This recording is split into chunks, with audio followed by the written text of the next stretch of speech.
से आपको मिलवाना चाह रहे हैं जो सिर्फ 22 साल के हैं और बस इतनी सी उम्र में वो एक सक्सेसफुल एंटरप्रेन्योर हैं।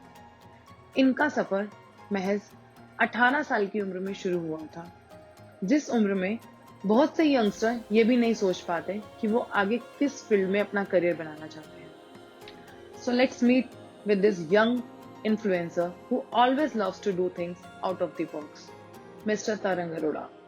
Want 50 years money in 5 years. You have to do 50 years hard work in just 5 years. Do you agree? So, I really learned a lot from these young leaders. तरंग, 18 साल की उम्र बहुत कम होती है बिजनेस स्टार्ट करने के लिए, जब हम सोच भी नहीं सकते कि हमें क्या करना है। इवन उस एज में तो हम ये सोच रहे होते हैं कि हमें कौन सी स्ट्रीम में जाना है, अकाउंट्स लेना है, साइंस लेनी है, आर्ट्स में जाना है, और आपने उस एज में बिजनेस करने का सोचा। कैसे ये ख्याल आया, कैसे परिवार वालों ने सपोर्ट किया? कुछ ना कुछ लाइफ में ना एक्स्ट्राऑर्डिनरी ड्रीम्स थे, तो सोचा था एक्स्ट्राऑर्डिनरी ड्रीम्स के लिए ना काम भी एक्स्ट्राऑर्डिनरी करना पड़ेगा। तो कुछ ना कुछ डिसीजन लिया, स्टार्ट किया। सबसे पहले फैमिली को बताया कि कुछ सोच रहा हूँ, बिजनेस खुद से स्टार्ट करने वाला हूँ in the age of just 18। अब मैक्सिमम लोगों के साथ, I am not talking about सबके साथ, बट मैक्सिमम लोगों के साथ, मेजॉरिटी के साथ इंडिया में क्या होता है कि यार बच्चे पढ़ाई कर ले, उसके बाद जॉब कर ले, उनको लगता है लाइफ सेट है, specially in middle class. Right. मेरे को याद है, I belongs to middle class family, तो मेरे को याद है my father said to me when I was in 8th class, बेटा ये 9th और 10th बड़ी इंपॉर्टेंट है, 2 साल बहुत मेहनत कर ले, तेरी लाइफ सेट हो जाएगी। फिर जैसे ही मैंने 10th पास करी, उसके बाद बेटा 11th और 12th ये 2 साल तेरे लिए बड़े इंपॉर्टेंट है जी। फिर उसके बाद जैसे ही मैंने 12th क्रॉस करी, बेटा तेरे लिए ये 3 साल बड़े इंपॉर्टेंट है, उसके बाद तेरी लाइफ सेट हो जाएगी। मुझे पता है ये 7 साल हो चुके हैं और मेरी लाइफ अभी भी सेट नहीं है। ये यूथ जानता ये नहीं है, ऐसा कुछ नहीं हो रहा कि लाइफ सेट हो रही है, बट तब भी हम उस रैट रेस में जा रहे हैं। रीजन हमारी सराउंडिंग्स जी। अब मैंने जब अपने पेरेंट्स को बताया तो वो भी मेरे को मना कर रहे थे बिजनेस में नहीं जाना, बट मैंने जिद करके उनसे कुछ टाइम लिया, 1 साल का टाइम लिया। 1 साल मैंने ड्रॉप किया कि नहीं, 1 साल मैं अपने आप को दूंगा, अगर मैंने प्रूफ कर दिया तो मैं कंटिन्यू करूंगा, नहीं तो पापा आप जो बोलोगे वो करूंगा। घर से तो परमिशन मिल गई, घर से तो काम स्टार्ट करने के लिए बोल दिया, पर करे क्या? पहला ऑप्शन। दूसरा ऑप्शन जो सराउंडिंग्स मेरी थी, अब जो मेरा फ्रेंड सर्कल था, वो कहते हैं ना लोग क्या कहेंगे, लोग क्या सोचेंगे, बहुत सारी चीजें इंडिया में सबसे बड़ी प्रॉब्लम है। तो मेरे फ्रेंड्स ने मुझे बोला यार ये तो तेरी मस्ती करने की है, तो किन चक्करों में पड़ रहा है, अगर तेरे को बिजनेस करना ही है तो फैमिली बिजनेस में चला जा। तो बट मैंने बहुत सारे प्रोफेशन देखे। अब प्रोफेशन आया मेरे सामने जॉब का, मैंने उसमें देखा यार जॉब में ना जो रिजल्ट है, जो इनकम है, वो मुझे सेटिस्फाइड नहीं करती। फिर मैंने ऑप्शन देखा फैमिली बिजनेस का, तो फैमिली बिजनेस में क्या था, मैं ये देख रहा था, एनालाइज कर रहा था कि हमारे पास टाइम फ्रीडम नहीं है। इन दी एंड हमारे पास टाइम फ्रीडम नहीं है, पैसा तो आ जाएगा पर टाइम फ्रीडम नहीं है। कहीं ना कहीं मेरे को ट्रेवल करने का बहुत शौक है, तो मैंने कहा ट्रेवल करने के लिए फाइनेंशियल फ्रीडम और साथ साथ टाइम फ्रीडम बड़ी इंपॉर्टेंट है। तो मैंने ये देखा था अपने फैमिली बिजनेस में, मेरे फादर ने, याद भी नहीं है मुझे लास्ट वेकेशन कब किया था जी, वो चीज मैं नहीं चाहता था अपने साथ या मैं अपने आने वाली जनरेशन के साथ। तो फिर मैंने चूज किया, कुछ ना कुछ स्टार्टअप देखा। मैंने एक बुक पढ़ी, इनफैक्ट एक नहीं 2 बुक्स पढ़ी सेम ऑथर की, business school and rich dad poor dad. One of the best author Robert T Kiyosaki, one of the best financial author in the world. मैंने उनकी बुक पढ़ी, उसमें मेरे को एक बहुत अच्छी चीज समझ आ गई, अगर आपको लाइफ में कुछ अलग करना है तो उसके लिए ना आपको डिसीजन लेना पड़ेगा, और डिसीजन लेना आज के डेट में सबसे ज्यादा इंपॉर्टेंट है और सबसे ज्यादा मुश्किल भी है, क्योंकि आप जब डिसीजन ले रहे होते हो ना, आपको बहुत सारे लोग सलाह देने वाले होते हैं। इंडिया में मैं एक बात करूं तो इंडिया में कहते हैं हिंदुस्तान में चाय और राय फ्री में मिलती है। आ जाओ, बहुत सारे लोग आपको सलाह देते हैं, बट उसमें से मैक्सिमम लोग, मेजॉरिटी लोग आपको सलाह देने योग्य नहीं होते जी। मैं ये समझता हूँ मैक्सिमम लोग आपको सलाह देने योग्य नहीं होते। मैंने एक बार अपने फ्रेंड से मैंने अपने टीचर से पूछा कि यार मुझे ना सर ऑडी लेनी है, वो कैसे आएगी? तो उन्होंने मुझे बताया बेटा आजा मैं तेरे को बताता हूँ। वो खुद अपनी बाइक पे तो किक मार रहे थे। अच्छा। मैं अपने टीचर्स की बहुत रिस्पेक्ट करता हूँ, मैं हर प्रोफेशन की बहुत रिस्पेक्ट करता हूँ, बट कहीं ना कहीं मेरे को जो मेरे सामने उनका फेस था वो मुझे एनालाइज खुद ही करना था जी। तो मैंने अपने करंट प्रोफेशन को, अपने ड्रीम्स को एनालाइज किया, तो नहीं, मेरे को कुछ अलग ही करना पड़ा। Out of the box. Right, out of the box जाकर करना पड़ा। उस टाइम पर बहुत सारे लोग नेगेटिव भी करते हैं, बहुत सारे लोग आपका साथ भी देते हैं। मेरे ब्रदर ने मेरा साथ दिया कि यार मैं तेरे को सपोर्ट करूंगा, तू कर। हाँ। मेरे चाचा ने मेरा साथ दिया, तू कर, मैं तेरे को सपोर्ट करूंगा। बहुत सारे लोगों ने नहीं भी किया। फिर मैंने उन लोगों का दिमाग में बात डाला जिन्होंने मुझे सपोर्ट किया, और मैंने अपने ऊपर बिलीव किया। सेल्फ बिलीव बड़ा इंपॉर्टेंट है। जब मैंने सेल्फ बिलीव किया, उसके बाद एक चीज हुई मेरे साथ, वो था कि जो मैंने घर वालों से टाइम लिया था 1 साल का, विद इन 6 मंथ्स मैंने जो प्रोफेशन चूज किया network marketing, with in 6 months मेरी इनकम उसमें 6 फिगर क्रॉस कर गई। तो मेरे घर वालों ने मेरे ऊपर ट्रस्ट करा कि बेटा अब ये बोला कि अब तू यही करेगा और कुछ नहीं करेगा। क्योंकि मेरे को पता है हमारे घर में किसी की भी 6 फिगर इनकम थी नहीं, इतनी जल्दी किसी ने की नहीं। क्योंकि लोगों को, मेरे फादर 40 ईयर से बिजनेस में, मेरा ब्रदर पिछले 7-8 ईयर से बिजनेस में, तो मुझे भी कुछ ना कुछ एनालाइज करके स्टार्ट करना था। जब मैंने एनालाइज किया, मेरी इनकम 6 फिगर हुई विद इन 6 मंथ्स। तो मैंने इसको, आज मेरे को 4 साल होने वाले नेटवर्क मार्केटिंग इंडस्ट्री में, और इस इंडस्ट्री से मैं ऑलरेडी मिलियनेयर बन चुका हूँ, and I am earning a pretty good amount. मेरा इस टाइम पर 7 फिगर इनकम है मंथली। काफी अच्छी चीजें हुई लाइफ में, बट उसके लिए जो मैंने मेहनत करी है वो बड़ी इंपॉर्टेंट है। नेटवर्क मार्केटिंग ही क्यों? नेटवर्क मार्केटिंग इसलिए क्योंकि ना मैंने एक चीज देखी थी, एक ऑर्डिनरी इंसान को, एक आम आदमी को अगर खास आदमी बनना है ना, तो उसको पहले नेटवर्क मार्केटिंग प्रोफेशन अगर वो चूज कर ले, तो उसको पर्सनालिटी, मैं पैसे से हटके बात करूंगा अभी, पर्सनालिटी डेवलपमेंट, कम्युनिकेशन स्किल्स, जो मार्केटिंग में स्ट्रैटेजीज चाहिए होती है, वो नेटवर्क मार्केटिंग में बहुत अच्छी होती है। आज की डेट में लोग पर्सनालिटी डेवलपमेंट के लिए कोर्सेज लेते हैं, बहुत ज्यादा पैसा खर्च करते हैं, बट नेटवर्क मार्केटिंग में वो फ्री में होता है। आई रिमेम्बर, आज मैं इस बिजनेस से लगभग 2 करोड़ रुपए कमा चुका हूँ, बट 0 से 2 करोड़ रुपए मैटर नहीं करता मेरे लिए। उस प्रोसेस के अंदर जो मैं इंसान बन गया हूँ, वो बहुत मैटर करता है मेरे लिए। क्योंकि आज का यंगस्टर जो आपका इंटरव्यू देख रहा होगा, वो यही सोचेगा कि इसमें पैसा है, हम जाएं। तो हमें उनको यही समझाना है। कई लोग होंगे जो प्रोफेशनल कोर्स कर रहे होंगे, कई लोग होंगे गवर्नमेंट जॉब के लिए प्रिपेयर कर रहे होंगे। हमें उनको ये नहीं कहना है कि आप सब कुछ छोड़ दो और इधर आ जाओ क्योंकि यहाँ पैसा है। उसके लिए आप क्या उनको मैसेज देना चाहिए? मैं एक चीज बोलना चाहूंगा, हर काम हर किसी के लिए नहीं होता, बट आपको एक्सपीरियंस बहुत अच्छा मिल सकता है इस इंडस्ट्री से। मैं ये कहूंगा, आप सफल हो या ना हो नेटवर्क मार्केटिंग में, बट आप अगर इसको 3 से 6 महीने भी करते हो ना, तो आपके अंदर जो स्किल्स आ जाएंगी, वो आपको लाइफ में ना आपके हर प्रोफेशन में सपोर्ट करेंगे।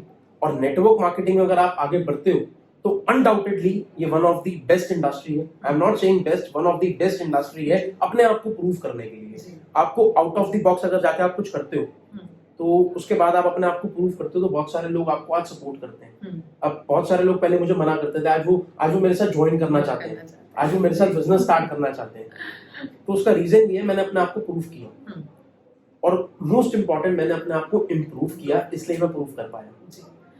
तो तरन, क्या इस जर्नी में कुछ फेलियर्स भी आए?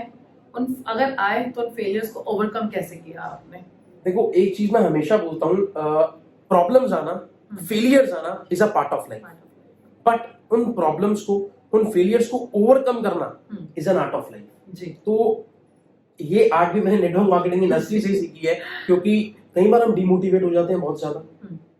मैं हमेशा एक चीज देखता हूँ, लोग कहते हैं यार इसमें फेलियर बहुत है। फेलियर नहीं होता किसी भी इंडस्ट्री में, हर जगह क्विटर्स होते हैं जी, हर जगह क्विटर्स होते हैं। लोग क्विट कर देते हैं, लोग अपने ऊपर बिलीव नहीं कर पाते। देखो, अगर मेरे को सीए करना है तो लोग जाते हैं 4-5 साल मेहनत करते हैं, उनको इंजीनियर बनना है 4-5 साल मेहनत करते हैं, एमबीबीएस करना है 4-5 साल मेहनत करते हैं, बट कुछ स्टार्टअप करते हैं ना, भाई मैं 3 महीने में सक्सेसफुल हो जाऊं, ऐसा पॉसिबल ही नहीं। अगर आप किसी भी इंडस्ट्री को टाइम देते हो, तो मिनिमम 500 to 700 डेज आपको देने ही पड़ेंगे, मिनिमम 500 to 700 आवर्स देने ही पड़ेंगे, तभी आपका कुछ हो पाएगा। अचीवर्स क्लब के बारे में कुछ बताइए। I am founder of achievers club. So ये अचीवर्स क्लब मैंने सोसाइटी 2019 में फाउंड करी थी, सिर्फ एक विजन देखते हुए, खुद को देखते हुए कि यार मेरे जैसा कितना यूथ है इंडिया में। आपको मैं एक सर्वे बताना चाहूंगा, इंडिया में 65 to 70% यूथ है, पूरे वर्ल्ड में किसी भी कंट्री में इतना यूथ नहीं है। और एक और पॉइंट बताना चाहूंगा आपको, इंडिया में ही सबसे ज्यादा यूथ वेल है।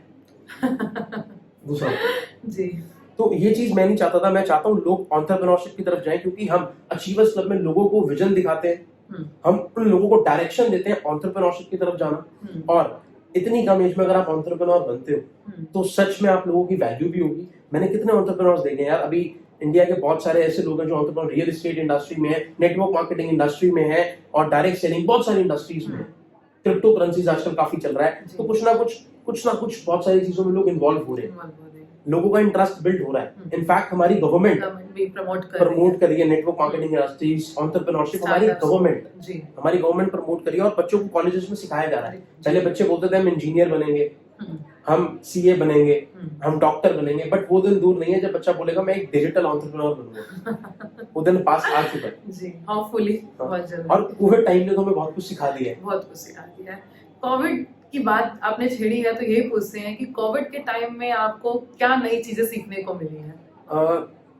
कोविड टाइम बहुत सारे लोगों का बिजनेस डाउनफॉल लेके गया है जी, but I must say covid time is best for me. जी, रीजन बीइंग दैट जिस नेटवर्क मार्केटिंग इंडस्ट्री के साथ मैं इन्वॉल्व हूँ वो उस टाइम पर बूम कर गया था। घूम कर गया था। मेरी इनकम मार्च मंथ की देखूं और जून मंथ की देखूं तो ऑलमोस्ट डबल थी, ऑलमोस्ट डबल, जो कि बाकी बिजनेसेस के केस में रिवर्स था। कम हो चुकी थी, लोगों के बिजनेसेस बंद हो गए थे, लोग लॉस में चले गए। मैंने इनफैक्ट अपनी फैमिली में देखा था, मेरे घर की जीरो इनकम थी but I am the person जो मैं अर्न कर रहा था। ऐसा कोई ईगो नहीं है, मैं अर्न कर रहा था बट यस मेरे को बहुत अच्छा लगा कि मैंने एक ऐसा प्रोफेशन चूज किया जो रिसेशन फ्री इंडस्ट्री है, जिसकी लोगों को नीड भी है इवन इन लॉकडाउन, क्योंकि लोगों को इनकम अपॉर्चुनिटी हर टाइम पर चाहिए। तो मेरा यही सजेशन रहेगा लोगों के लिए कि आप सब कुछ ना कुछ अलग से पार्ट टाइम में जरूर करो, कुछ ना कुछ जरूर करो। उसका रीजन बताऊं, गाड़ी में स्टेपनी हमेशा होती है, पता नहीं कब टायर पंचर हो जाए। बाकी आप लोग समझदार हैं। बहुत सही बात। तरंग, हमारी यंग जनरेशन को क्या मैसेज देना चाहेंगे? मैं यंग जनरेशन को एक ही मैसेज देना चाहूंगा, देखो यार हम पार्टीज में इन्वेस्ट करते हैं, हम कपड़ों में इन्वेस्ट करते हैं, हम फोन में इन्वेस्ट करते हैं, हम हर जगह इन्वेस्ट करते हैं, बट जब कुछ स्टार्टअप की बात आती है ना, हम अपना टाइम इन्वेस्ट नहीं करते। हमें लगता है हमारा टाइम वेस्ट हो रहा है, या कुछ पैसा भी लगाना हो तो हम पैसा इन्वेस्ट नहीं करते, यार घर वाले नहीं मानेंगे। भैया घर वाले तो बहुत सारी चीजों के लिए नहीं मानते। घर वाले मना करते हैं गर्लफ्रेंड बॉयफ्रेंड नहीं बनाना, घर वाले मना करते हैं ड्रिंक नहीं करनी, हुक्का नहीं पीना, बहुत सारी चीजें मना करते हैं, स्मोकिंग नहीं करनी, बट तब भी हम करते हैं, तब भी बहुत सारे लोग करते हैं, हम नहीं मानते घर वालों की बातें। तो आई विल सजेस्ट एवरीवन कि यार कुछ ना कुछ करो, स्टार्टअप करो। पार्टीज पूरी जिंदगी कर लोगे, 3 साल 4 साल ग्रेजुएशन करो, अच्छी बात है, बट उसके बाद ऐसा प्रोफेशन चूज करो कि उसके बाद पूरी जिंदगी एंजॉय करो। एक टाइम पीरियड में मेहनत करके उसके बाद लाइफ को एंजॉय करो, बड़ा इंपॉर्टेंट है। जो आपके पेरेंट्स के ड्रीम है वो आप ही फुलफिल कर सकते हो, अब वो नहीं कर सकते क्योंकि उन्होंने तो पूरा टाइम दे दिया आप लोगों के लिए। मेरे को याद है, थोड़ा टॉपिक चला गया बट मैं बताना जरूर चाहूंगा मैम, जब मैंने इस बिजनेस को स्टार्ट किया था उस टाइम पर मेरा एक सिंपल सा विजन था कि मेरे को ना 15-20,000 रुपीज आ जाए, मेरे कॉलेज के खर्चे निकल जाए। बट जब धीरे धीरे इस इंडस्ट्री को मैंने अंडरस्टैंड किया, मैंने अपना कॉलेज ड्रॉप कर दिया। उस टाइम पर मुझे पापा से बहुत सुनने को मिला, बट मेरे को याद है जब मेरी इनकम क्रॉस कर गई अच्छी, जब मेरे को बोलना अच्छा आ गया, मेरे अंदर स्किल्स अच्छी हो गई, तो मेरे पापा ने मुझे सपोर्ट भी किया। मेरे फादर, कोई भी हमारी फैमिली में इंडिया से बाहर नहीं गया था। मेरे को याद है जब मैं 12th में था मेरा पासपोर्ट भी नहीं बना हुआ था, एंड अब इस टाइम पर मैं 13 कंट्रीज ट्रेवल कर चुका हूँ। मैं अपने फादर का मैंने बर्थडे 2019 में यूएस में सेलिब्रेट किया। तो वो जो चीजें हुई है ना मेरी लाइफ में, उसके पीछे एक सिंपल रीजन था, एक सेल्फ बिलीफ और एक मेरा डिसीजन। लोग डिसीजन नहीं ले पाते, आज भी डिसीजन वो अपने पेरेंट्स, अपने दोस्तों, अपने चाचा, अपने मामा पर छोड़ते थे। तो डिसीजन आपका अपना है जी। तो तरंग, हमारी ऑडियंस आपसे कनेक्ट करना चाहे, हमारे यंगस्टर्स आपसे कनेक्ट करना चाहे तो कैसे कनेक्ट कर सकते हैं? यंगस्टर्स जितने भी जो मेरे साथ कनेक्ट करना चाहते हैं, कोई भी इंसान अगर मेरे साथ कनेक्ट करना चाहता है, आउट ऑफ द बॉक्स जाकर कुछ करना चाहता है, तो मेरा इंस्टा हैंडल है तरंग अरोड़ा 06, मेरा यूट्यूब चैनल है तरंग अरोड़ा के नाम से, आप सब्सक्राइब कर सकते हो। ज्यादा वीडियोस नहीं है, अभी आने वाले हैं उस पर बहुत जबरदस्त वीडियोस, बट वीडियोस नहीं है। मेरे रिकग्निशन, मेरे फेम से आज भी उस पे 10K सब्सक्राइबर्स ऑलरेडी हो चुके हैं। क्या बात है। तो मैं यही कहूंगा, आप इंस्टाग्राम पे हमारे साथ कनेक्ट कर सकते हो, हम लोग आपको सपोर्ट करेंगे, हम लोग आपको गाइड करेंगे, और इनफैक्ट जितना मेरे से हो पाएगा हम लोग आपको उतना गाइड करेंगे। Thank you guys. Thank you for viewing this interesting interview. So don't forget to subscribe to Fundas of Life and like our page for more such interviews. Thank you so much. Bye bye. We'll come soon for more such exciting interviews. Thank you.